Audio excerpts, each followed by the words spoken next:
than Age of Empires 2. In Age of Empires 2, anytime a new unit, anytime you wanted to add a new unit to a group already predefined, like let's say if I had group 1 of longswordsmen, and then I wanted to add my reinforcements to the group, I would have to redefine the group by pressing Control, dragging a box around all of the swordsmen I want in the group, and then pressing Control 1. In this game, I only have to. What Blizzard did was in their RTSs, you just have to press Shift 1, and the one guy that you selected will be added to the first group. So when you hit the 1 key, he's already in there. You don't have to redefine the group. You can just add him. And you can add units to your predefined group as you go along, as reinforcements arrive, as you produce new units, things like that. And that really annoyed me in Age of Empires 2, where you had to like manually re-highlight everyone you want in your group and redefine everything. But in this, you can just select the new guy, hit Shift 1, and he'll be added to the one group, which might already include, you know, 30 other dudes. So that's really handy. Chopping wood outside my wall. Another thing I notice about Age of Empires Online is that your villagers can fight back a lot more effectively, and they have a bit more hit points and they take a bit more of a beating. Age of Empires 2, if you could do a successful villager raid, it was like game over. And in this game, it could be the same, but you need a more concentrated force to start doing some damage to your enemy's economy.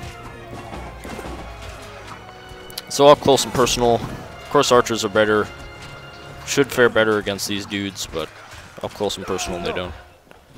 Those archers need to be kept at range to be effective. Now I built a stable, producing some horse guys because they're effective against archers. If all my enemies going to send against me is clubmen and archers, then I'll be well prepared for that. Plus I'm building up a shitload of towers.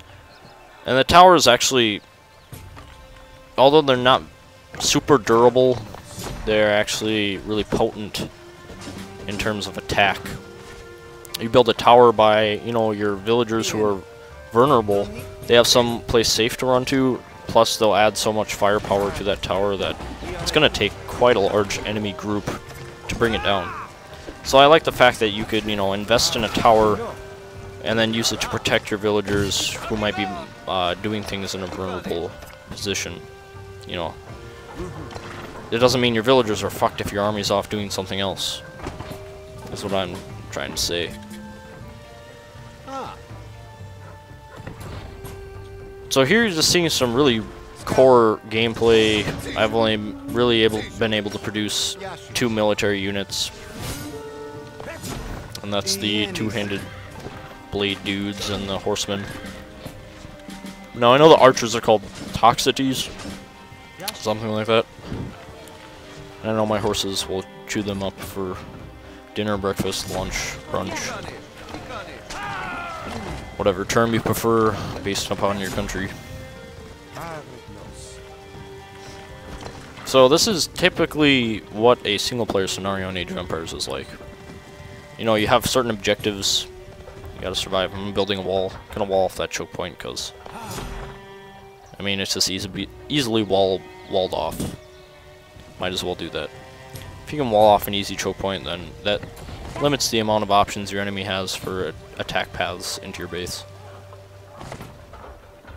Plus, I also like the fact that you can select all your idle villagers with 1 key. That's pretty cool. You know, send them to do something useful instead of doing it one at a time. If you're fast enough, that really wasn't a problem, but if you're a noob like me, that's sort of a nice feature, sort of handy.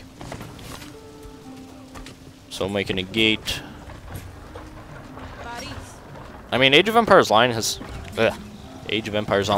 taken a lot of elements from Age of Empires 3 and Age of Mythology and Age of Empires 2 and really combined them in a way that's pretty neat.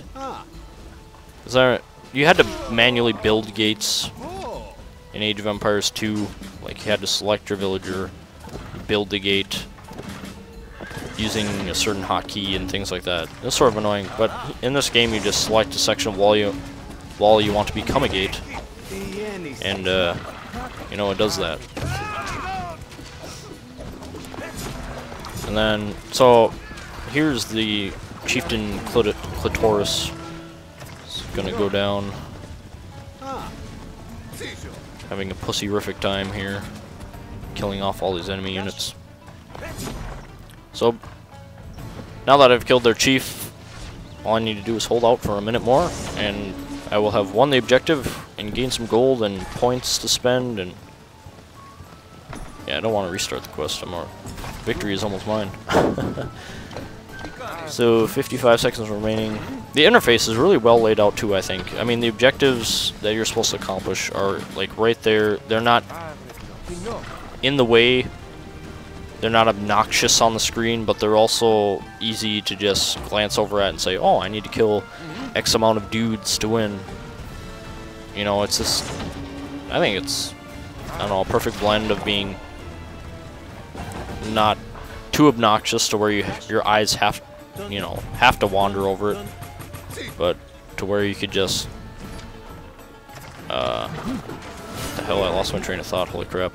Whatever, I'm just trying to say that the interface is well laid out and not intrusive, not obtrusive, all those different adjectives you could use to describe that. So, yep. Winning that quest. Clitus attack complete.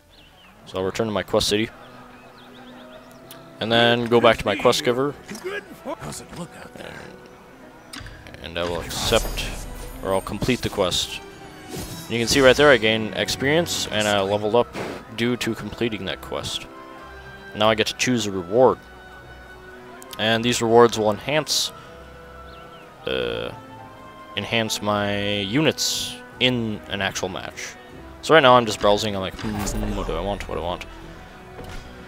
I go with the vest thingy that will give my villagers some extra HP. So I'm gonna equip, yeah, there's also little side quests you can do in matches that'll give you treasure chests, and then you unlatch the treasure. Then you discover the treasure inside the chest, and then you can equip it, or if it turns out to be like a blueprint or something, you can build a new building in your capital city, which will allow you to craft different things or do whatever. It's really all very dynamic and very hard to explain. So now my villagers have extra HP, and so do my archers, which I have unlocked now. And I'm deciding, you know, does my barracks really need this fortified? Actually, I'm just browsing over different things I can do, I guess. I honestly don't know what I'm doing right now. Okay, so what am I gonna do here? Not quite sure.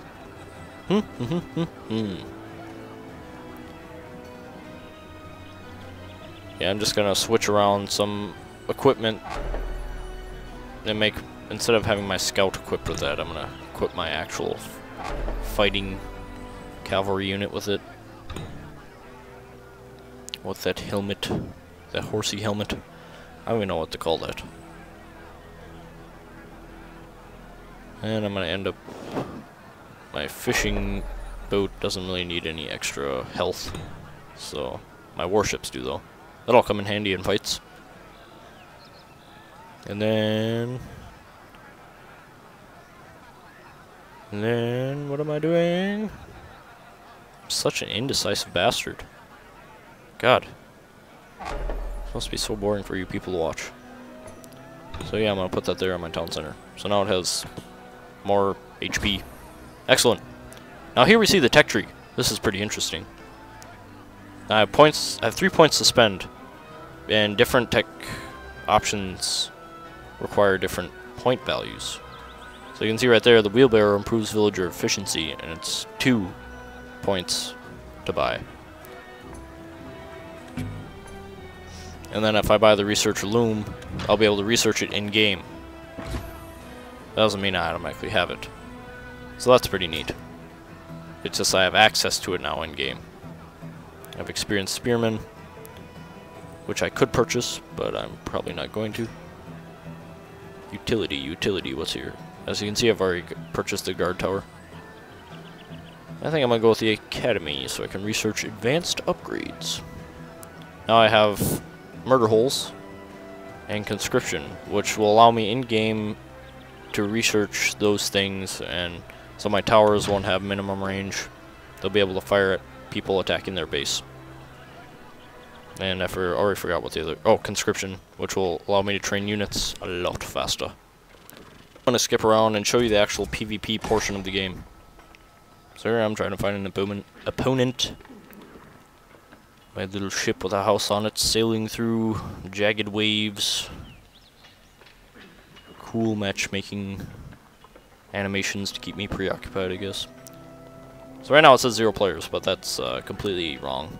Being in beta phase, that's sort of an excusable flaw. Because I... honestly... there really isn't 0 players if I found a match. If I found someone to play against, then there's at least 1 person online. So here I'm in an actual match, and I start off with just a scout, 3 villagers, and this is just like the Age of Empires you all know. Except for the scout is really, really fast and has a lot of HP, but will be really susceptible to spearmen. Which I think is really a good improvement, because your scout in Age of Empires 2 was so goddamn vulnerable. I mean, it was fast, but it wasn't exceptionally fast. Your scout in Age of Empires Online is like extremely quick and lets you see a lot of the map really early. So you really get to scope out the feel of the map, the terrain, and all that stuff. Plus, you also get to see what your enemy is up to a lot of the time. So you'll be able to build the effective counters. So right now, as you can see with my scout, I was able to herd up some cows, which is just like sheep from Age of Empires 2. As you can see. And just like in Age of Empires 2, there are wolves scattered around the map that will attack your villagers if they get too near. So be aware of that as you're playing. But just like in any old Age of Empires game, you want to gather food and wood at the beginning. So, yeah, the cow is a lot faster source of food than the berries. Your villagers will gather food from the berries at sort of a slow rate, but they'll gather food from the cow at a really fast rate. So the cow won't last long, but I'll be able to get more food from it in less time than I would if I was foraging from a bush laden with berries. So building houses, don't want to reach my pop cap. That's sort of really annoying. Just roaming around with my scout, seeing what there is to see, what resource points I will need later in the game. Just getting a feel for things. Sending my first villager. Sending the... yeah, chopping wood with that guy. Sometimes I just lose my train of thought and make myself look like a complete retarded person in front of YouTube. But oh well, I'm really willing to risk that to bring you this awesome game.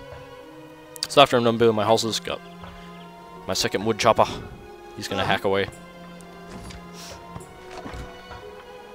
I mean, people can complain about the cartoony graphics, but looking at them, they're quite detailed, and I mean, it's just really colorful and nice, and everything's easy to identify.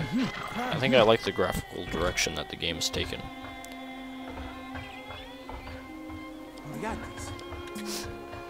So gathering wood and food. Eventually, I will be able to advance in age, seeing the enemy scout being idle, which is always good. If your enemy scout is idle, then you can generally assume that the person you're playing against is not the greatest.